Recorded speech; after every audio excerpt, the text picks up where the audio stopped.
Today is Tuesday, November 29, 2022. I'm Pastor Michael, and this is Wilderness Wanderings.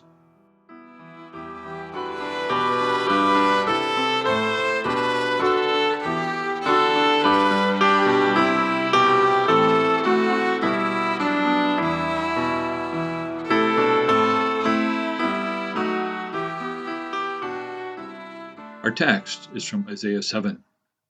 Again, the Lord spoke to Ahaz. Ask the Lord your God for a sign, whether in the deepest depths or in the highest heights. But Ahaz said, I will not ask. I will not put the Lord to the test. Then Isaiah said, Hear now, you house of David. Is it not enough to try the patience of humans? Will you try the patience of my God also? Therefore, the Lord himself will give you a sign. The virgin will conceive and give birth to a son, and will call him Immanuel.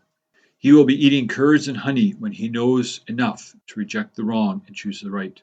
For before the boy knows enough to reject the wrong and choose the right, the land of the two kings you dread will be laid waste. Isaiah 7, verses 10 to 16. Ahaz, king of Judah, has a problem.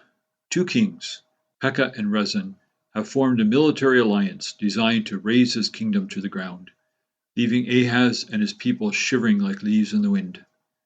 As a solution, Ahaz made alliances with Assyria and Egypt, bribing them with gold and silver looted from God's temple. Shoving the Lord and his temple aside, he set up an Assyrian altar in the temple courtyard. He even burned his own son on it. He did everything he could to help himself against this threat. The prophet Isaiah caught up with Ahaz as he was inspecting his war instruments. The word of the Lord was for the king to do nothing, to be still and let God be God.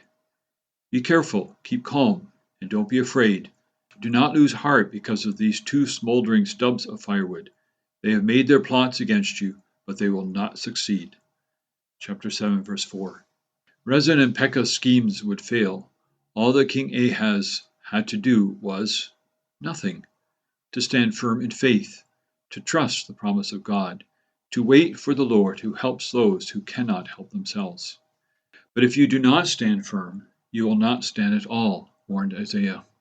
God even offered Ahaz a sign to strengthen his faith. Ahaz may name his sign, and the Lord would grant it.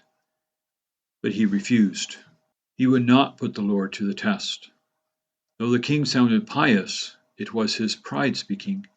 If he received a sign, he would need to trust in the Lord and not in his political schemes. Isaiah gives a sign anyway. The virgin, or young woman, will conceive and bear a son, and will call him Immanuel, which means God is with us.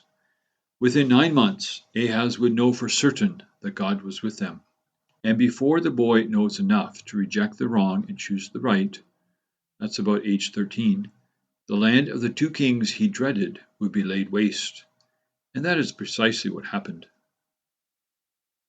God uses Ahaz's faithlessness as an opportunity to give a sign of a yet greater event.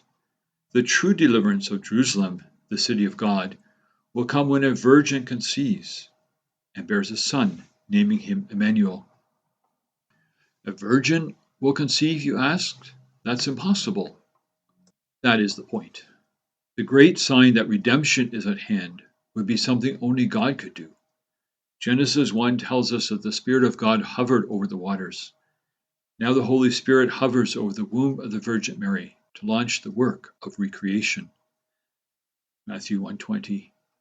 The angel tells Joseph, Mary's betrothed, to name her son Jesus, because he will save his people from their sins. In Jesus, God has come to his people personally and permanently, not just to save us from a human oppressor, but from the cruel oppression of sin and Satan. What must we do to get this salvation? Isaiah gives the answer to Ahaz. Nothing.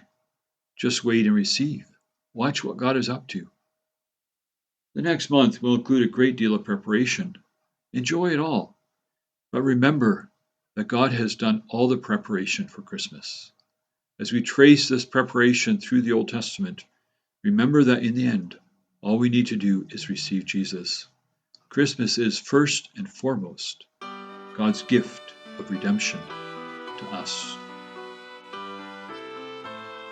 As you journey on, go with the blessing of God. May the peace of the Lord Christ go with you wherever he may send you. May he guide you through the wilderness, protect you through the storm. May he bring you home rejoicing at the wonders he has shown you. May he bring you home rejoicing once again into our doors.